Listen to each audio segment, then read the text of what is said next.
नमस्कार, दैनिक shift time में आप सबका स्वागत है। मैं रश्मि शर्मा, कैमरामैन शुभम भगत के साथ। दर्शकों, जिस तरह से बात करें जम्मू कश्मीर की सियासत बड़ी ही अलग तरह की है, यानी चर्चाओं में हमेशा रहती है। जिस तरह से आप जानते हैं सियासी सरगर्मियां जम्मू कश्मीर में शुरू हो चुकी हैं, और जैसा बात करें कि अलग अलग पार्टियां उभर कर आ रही हैं और जिस तरह से आम जनता के मुद्दों पर किस तरह से काम करती है वो भी अपनी जनता के समक्ष हर समय हम लाते रहते हैं। एक ऐसी पार्टी जिसका नाम है सैनिक समाज पार्टी।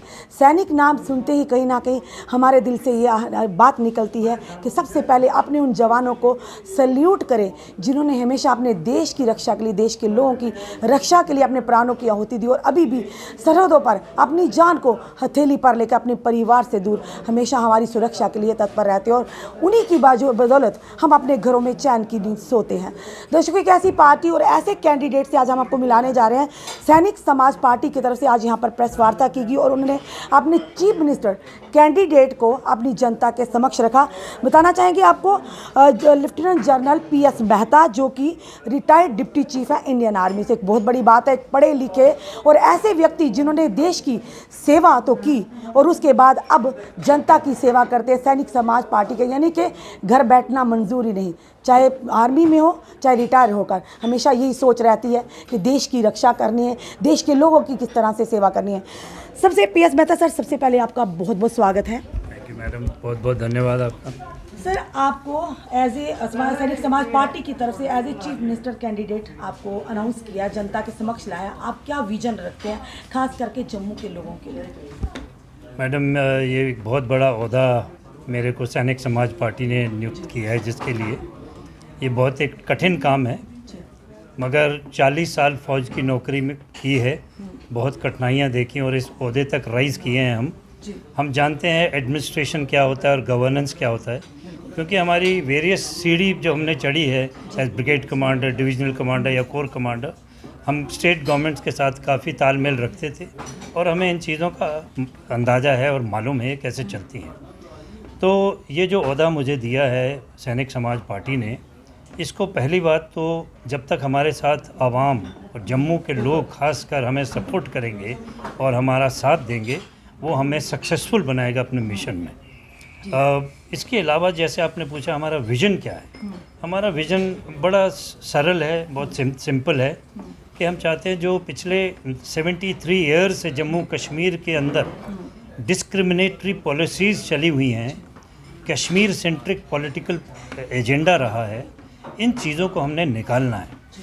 वहाँ की जो पार्टियाँ रही हैं, खासकर 2 ही पार्टीज़ हैं, आपको मालूम है, वो उनका कॉन्सेप्ट यही रहा है कि लोगों को भड़काते रहो, जम्मू को दबाते रहो, लखनऊ लद्दाख को दबाते रहो और यहाँ की आवाम की राजनीति करते रहो। हाँ जी, धर्म की राजनीति करते रहो। हाँ बिल्कुल, अपने नीति, वो राजनीति उनकी घरेलू राजनीति थी, डायनेस्टी। तो उस राजनीति को हमने साइड में करना है।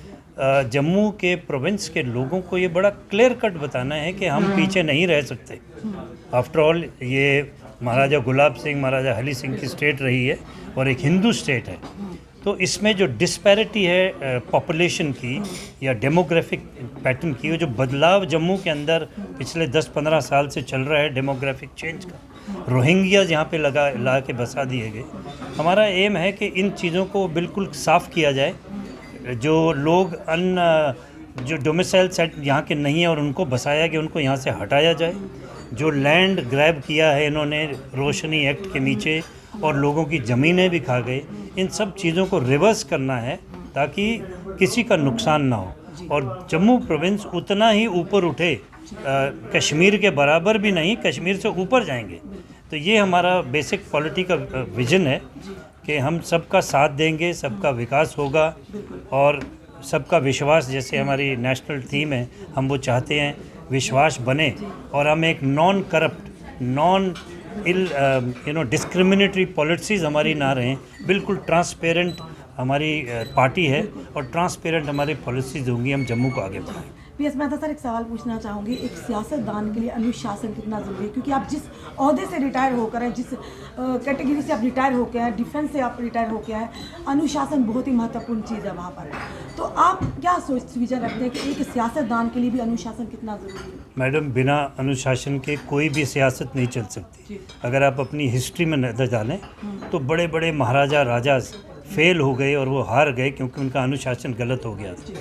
तो अनुशासन की अहमियत आप सब जानते हैं, बहुत ज़्यादा है। बिना सियासतदान कितना अनुशासन का पालन कर रहे हैं? ये पालन तो नहीं कर रहे तो हम सबको मालूम, और इसीलिए जो डिस्पैरिटी और जो तोड़ आया है दोनों प्रोविंसेस के अंदर, हमें इसको वापस लेके आना है और अनुशासन को लाना है।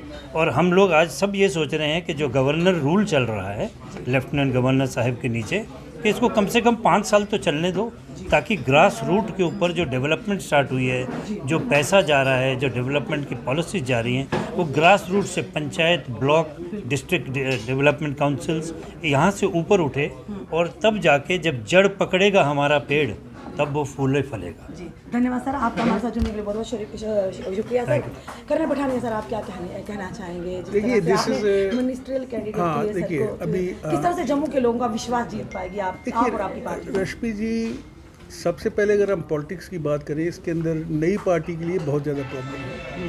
नई पार्टी के पास पैसा नहीं होता है, नई पार्टी को कोई ज्वाइन नहीं करना चाहता है।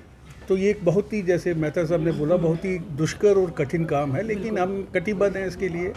और अभी हम ये सोच रहे हैं कि एक नया ट्रेंड शुरू किया जाए। अभी हमने अपने चीफ मिनिस्ट्रियल कैंडिडेट डिक्लेयर कर दिया है। अगले फेज़ में हमारे पास इस समय तकरीबन 6 कैंडिडेट हैं।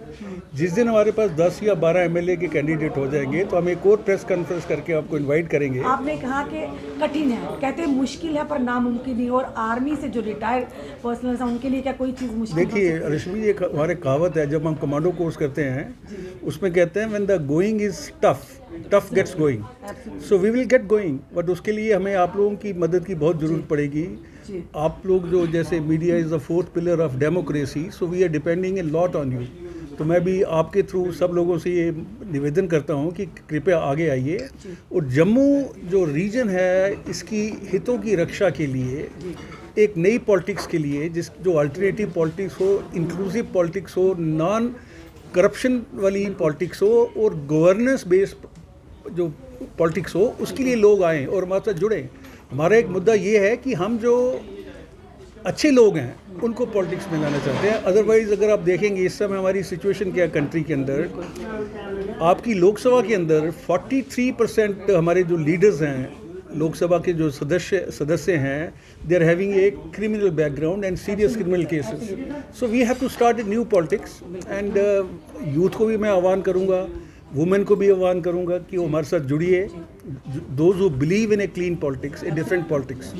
और उसके बाद सैनिक समाज पार्टी है, आपकी सपोर्ट के बगैर तो ये चल नहीं पाएगी। जनता से आप क्या कहना चाहिए, खास करके जम्मू कश्मीर की जनता? देखिए, जनता इस समय क्या चल रहा है, जो इसमें जो मेन प्रॉब्लम चल रही है वो रश्मि जी, सबसे बड़ी प्रॉब्लम है कि हमारे जो यूथ है उसके जॉब प्रोटेक्ट होने चाहिए। एक हरियाणा जैसी स्टेट के अंदर वो 80 से 90% रिजर्वेशन देते हैं लोकल यूथ को। लद्दाख के अंदर भी वही चीज़ शुरू हो चुकी है। तो सबसे पहले तो मैं ये चाहता हूँ कि हमारी जो गवर्नमेंट है वो ये डिसीजन ले कि कम से कम 80% reservation, private and government job both, and then there should be a provision on the line of 371 article in which our land bank can be protected. A mixed formula could be, what is happening in Himachal, वहाँ 5-7 मरले ज़्यादा जगह नहीं खरीद सकते।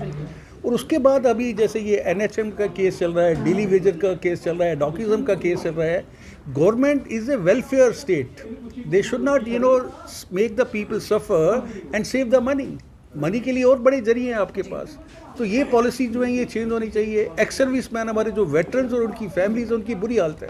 अगर आप हरियाणा, हिमाचल और राजस्थान और उसके बाद पंजाब के साथ कंपेयर करें तो उनको जो इंसेंटिव और फैसिलिटीज़ मिलती हैं वो ज़ीरो हैं। वो ज़ीरो इसलिए हैं क्योंकि जो हमारे कश्मीरी पॉलिटिशियन थे, they basically hated the army. तो हमारे, मैं कॉर्पोरेट वर्ल्ड से भी आपके थ्रू मैं ये गुहार करूंगा उनसे कि वो आगे आएँ और हमारे जो एक्स-सर्विसमैन, वेटरन्स और विडोज़, उनकी जो वीर नारीज़ हैं, उनकी फैमिली के बच्चों को अगर वो एजुकेशन में लैक भी कर रहे हैं तब भी उनको प्रेफरेंस दें और उनको जॉब दें। धन्यवाद सर। थैंक यू रश्मि। दर्शकों, ये थे हमारे साथ जो कि सैनिक समाज पार्टी के जिन्होंने आज यहाँ पे प्रेस वार्ता की। उस प्रेस वार्ता के माध्यम से जनता के समक्ष उस अच्छी एक व्यक्तित्व रखने वाले व्यक्ति के साथ उन्होंने रूबरू करवाया, जिनका नाम है। दर्शकों, ये थे हमारे साथ अभी जो आज प्रेस वार्ता हुई सैनिक समाज पार्टी की तरफ से, और उन्होंने आज अपने चीफ मिनिस्टर कैंडिडेट को जनता के रूबरू कर, जिनका नाम है PS मेहता, जो डिप्टी चीफ रिटायर हुए इंडियन आर्मी से। एक अच्छा विजन लेकर आए हैं और एक इंटेलेक्चुअल पर्सनैलिटी और खास करके गुड गवर्नेंस की बात कर रहे हैं। और साथ ही साथ इनका ये कहना है कि एक ट्रांसपेरेंसी से लोगों के सामने आना एक बहुत बड़ी बात। आप देखना ये है कि जनता क्या चाहती है। लगातार 73 सालों से जिस तरह से आम जनता के साथ शोषण हो रहा है, ये कहेंगे जो पार्टियां आती तो हैं, वायदे तो बड़े बड़े करती है, पर कहीं ना कहीं सत्ता में आते ही वो वायदे ठंडे बस्ते में पड़ जाते हैं और जनता की जो उम्मीदें हैं उन पर पानी फिर जाता है। और एक समाज, सैनिक समाज पार्टी, जिनका काम ही नाम ही सैनिक समाज है, यानी सैनिक वो है जो हमेशा सरहदों पर खड़ा है, जो हमेशा दुश्मन के सामने सीना ताने खड़ा अपने देश के लिए, अपने देश के लोगों की रक्षा के लिए। अब डिसाइड ये जनता को करना होगा कि आखिर किस तरह का नेता चाहते हैं, किस तरह की सरकारें चाहते हैं कि जो जनता के मुद्दों को उजागर करे, जो जनता के साथ शाना बशाना चले, या वो सरकारें जिनकी जो बैकग्राउंड है, जिनके नेताओं की वो क्रिमिनल बैकग्राउंड है। आप देख रहे हैं इस समय बात की कर्नल पठानिया जी से, PS मेहता जी से। अब देखना ये कि 2 से ढाई साल हो गए मैं इस पार्टी को उभरे हुए, पर जनता भी, हम उम्मीद करते हैं जनता भी अब बदलाव ज़रूर चाहती है, क्योंकि सियासत का नाम ही बदलाव है। और जब तक बदलाव नहीं होगा तो देश की, या हम कहेंगे जम्मू कश्मीर की तरक्की होना बिल्कुल भी अनिवार्य नहीं है। चलिए जनता अपने कमेंट ज़रूर कमेंट बॉक्स में दीजिए और इस वीडियो को ज़्यादा से ज़्यादा शेयर कीजिए। और हम ज़रूर उम्मीद करेंगे इस बार की जो इलेक्शन होगी, जनता भी चाहेगी कि ऐसा नेता उभर कर सामने आए जो सिर्फ जनता की बात करे, जो सिर्फ जनता के हित के लिए खड़ा हो, ना कि अपने घरों के लिए, अपने चाचा भतीजा के लिए। जुड़े रहिए ऐसे हमारे साथ अगले अपडेट के लिए। जय हिंद, जय भारत।